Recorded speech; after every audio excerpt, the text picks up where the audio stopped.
baby. Wait a minute. This isn't a vape pen. This is a pen. But what if it was a vape pen? And what if I wanted to quit vaping? That would require the willpower of at least 4 Will Smiths. Oh, wow! Or would it? I've recently quit drinking and gambling. Here, look. I've had this bottle of wine in my house for more than 5 months.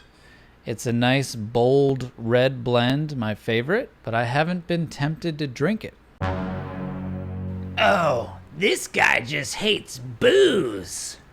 Actually, no, I drank multiple drinks a day, every day, for years. So, no, I love booze. I know. This guy is a super willpower hero like David Goggins or a monk. He's even bald like Goggins and monks are. Yeah, you're wrong again there because I have extremely weak willpower. I hate to admit that on camera. So here are the facts. 1, I was hooked. 2, I have weak willpower. And 3, I was still able to quit. How is that possible?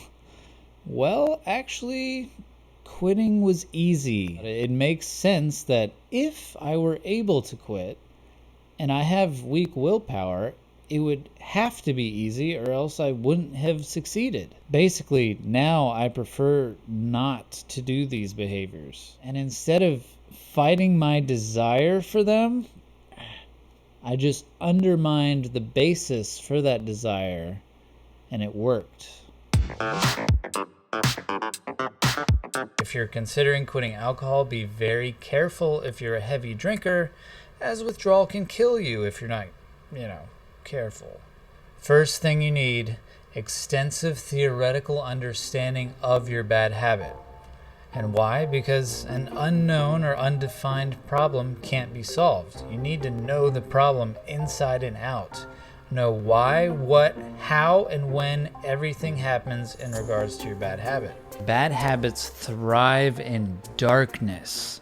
They thrive by being this vague something that makes you feel a certain way. When you put them under the microscope and understand exactly how they work and their short and long-term side effects, it's a different story. You know how they say, never meet your heroes?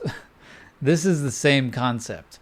Once you really get to know your bad habit and everything about it, it isn't going to look the same in your eyes. And this is where its grip on you begins to loosen. 2, gain experiential understanding of quitting upside. You must test theories to know that they are true. In your deep dive from step 1, you discovered some hidden and significant drawbacks to your bad habit, right? Now you need to experience life without those drawbacks. Because of how most bad habits work, we're partially or fully blinded to the downsides. Step 1 shines the light on it, and this step validates what we learned. When you're in the middle of bad habit city, you are only experiencing the upside. Worst of all, it's extremely easy to attribute the downsides to other things. Alcohol made me extremely anxious. Gambling made my life less fun overall. How easy would it be for me to assume I was anxious for another reason? Or that my mindset was to blame for my life feeling dull when I gambled. It was these bad habits to blame, and I confirmed that when I quit them. But I understand. How can quitting a bad habit be required for quitting a bad habit? Well, the first difference is step 1. Instead of an arbitrary emotional choice, I'm really gonna quit this time, now you know exactly what you're looking for. Second, this step is most often just a trial run. Cut it out for a month or 2 and then reevaluate. It's extremely important in this step to use everything you learned in the first step, both to help you through withdrawal symptoms you may have and to usher you into a better place. For example, by understanding how gambling works and what it does to me and my brain, I realized that gambling overstimulated my senses and all of my systems, causing unnatural releases of dopamine into my brain. Dopamine is the reward chemical of the brain, in case you don't know. I knew that this meant I had a higher threshold for dopamine for the rest of my life's activities. It took the sunshine out of my days. Gambling was super fun. Absolutely. Nothing else was, though, because this is how the brain adapts to frequent high stimulation environments. It turns everything down a notch. So in plain language, gambling made it difficult for me to find pleasure in the little things. It sounds innocuous, but is actually a huge problem because our lives are primarily made up of these small moments and little pleasures. If it takes a parade to make you happy, I don't even like parades, but for the point, you're going to be miserable most of the time. And alcohol. Alcohol actually causes anxiety and depression in a similar way. GABA is the primary inhibitory neurotransmitter for the central nervous system. When you drink alcohol, it stimulates GABA production in the brain, giving you that nice relaxed feeling. But when you drink a lot, the brain adapts by deactivating GABA receptors. And that means your nervous system is going to be firing nonstop until you get that next drink. Not good. Extensive knowledge will help you understand why it feels so awful at first to quit a bad habit. This can paradoxically give you some pleasure within the pain. It's like getting a deep tissue massage. It can hurt a lot, but because you know your tight muscles are being released and relaxed, there's some pleasure in that too. Releasing attachments in your brain works in this way. When my anxiety spiked after I quit gambling and drinking, I knew it would be temporary and that it was a sign that my brain had started to heal. It wasn't a sign that I needed to drink and gamble again because that would restart the whole process. But most people don't think about it in this way. Instead, they'll say, I liked feeling comfortable before.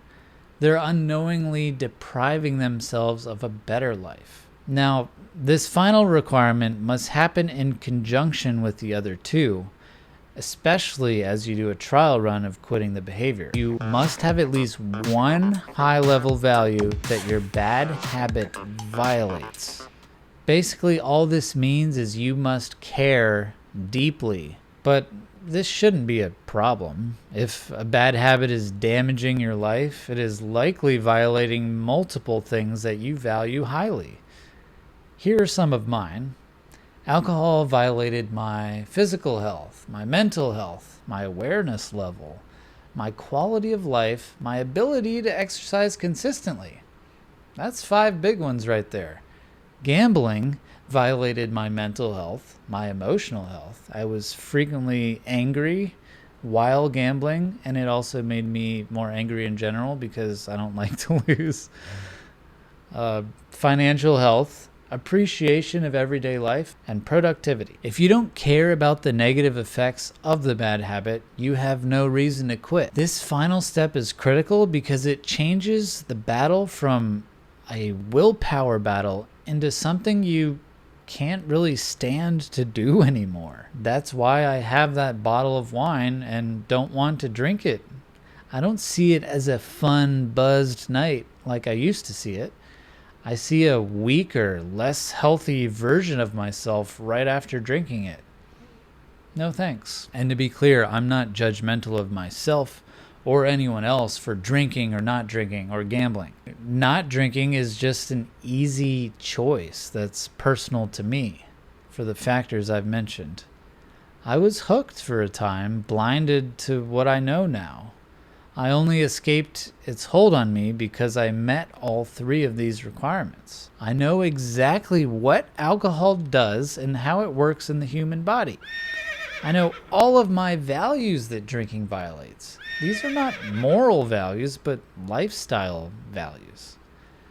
And I've experienced life without it long enough to see the massive upside. The same goes for gambling. I'm healthier and happier now. Why would I go back? Alan Carr said, "Smokers do not smoke because they enjoy it. They do it because they were miserable without it." So the addicted smoker thinks, I need to smoke now because I feel miserable. When in reality, it's the smoking that causes that miserable feeling. And that's true of most bad habits, which treat the symptom that they caused in the first place. We drink alcohol to relax, but alcohol makes us anxious. What? We gamble to have fun, but gambling makes life less fun in general. What? We always act in our perceived best interest. To break a bad habit, you must break the physiological and psychological hold it has on you. That means you have to weaken the chemical craving by changing your perspective of what that craving means.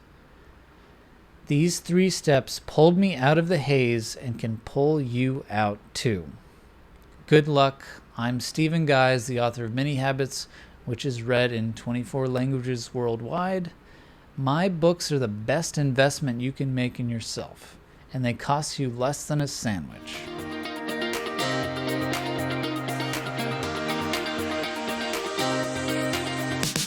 And it worked. So, let's cover the Hey!